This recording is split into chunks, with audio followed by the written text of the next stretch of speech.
আসসালামু আলাইকুম। দেশ ও প্রবাসে যার যেখান থেকে দেখছেন সকলকে মাহবুব ভেটেরিনারি স্টোরের পক্ষ থেকে শুভেচ্ছা এবং অভিনন্দন। আজকের বিষয় গাভীর বাচ্চা প্রসব না হলে কিভাবে ডেলিভারি করলে সহজেই বাচ্চা প্রসব করানো যাবে, নর্মাল ডেলিভারির সেই বিস্তারিত পদ্ধতিটা আপনাদের মাঝে তুলে ধরা হলো।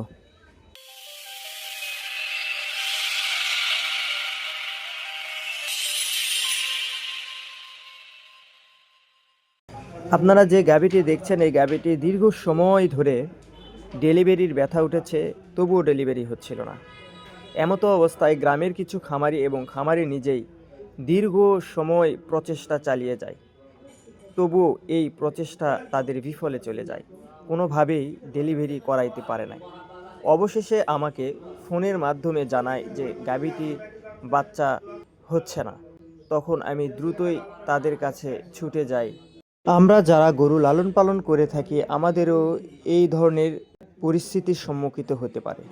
তবে আমি মনে করি এই ভিডিওটি যদি আপনারা মনোযোগ দিয়ে দেখেন এবং আমি কিভাবে ডেলিভারি করেছি এইটা যদি আপনি বুঝতে পারেন, তাহলে আপনার গরুকেও আপনি সহজেই ডেলিভারি করতে পারবেন।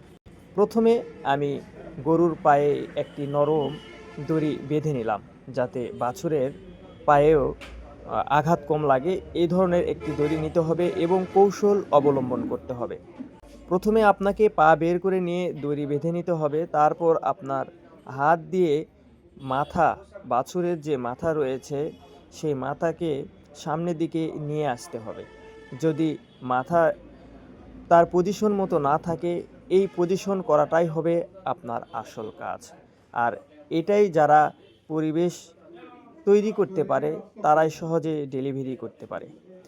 এমতো অবস্থায় রয়েছে বাছুর বের হচ্ছিল না, এরকম সময়ে ৮ থেকে ১০ জন মানুষ টেনেই বাছুরটিকে বের করা হয়, যা হৃদয় বিদারক একটি পরিবেশ তৈরি হয়েছে। আর এই অবস্থায় বাছুরটি আমরা টেনে বের করতে সক্ষম হয়েছি এবং আলহামদুলিল্লাহ বাছুরও অনেক ভালো আছে। আর আমাদের গাভীর যদি বাচ্চা এইভাবে আটকে যায় বা ডেলিভারি হয় না, এরকম হইলে আপনারা এই পন্থাগুলো অবলম্বন করতে পারেন। আর এই পন্থা অবলম্বন করলে আমি মনে করি আপনার গাভীর বাছুর আপনি সহজেই ডেলিভারি করাইতে পারবেন। এখন বাছুর এবং মা উভয়ই সুস্থ রয়েছে। আর আমার ভিডিও যদি আপনাদের ভালো লেগে থাকে তাহলে চ্যানেলটি সাবস্ক্রাইব করে পাশেই থাকবেন। ধন্যবাদ। আবারও দেখা হবে অন্য কোনো দিনে ভিন্ন কোনো বিষয় নিয়ে। আল্লাহ হাফেজ।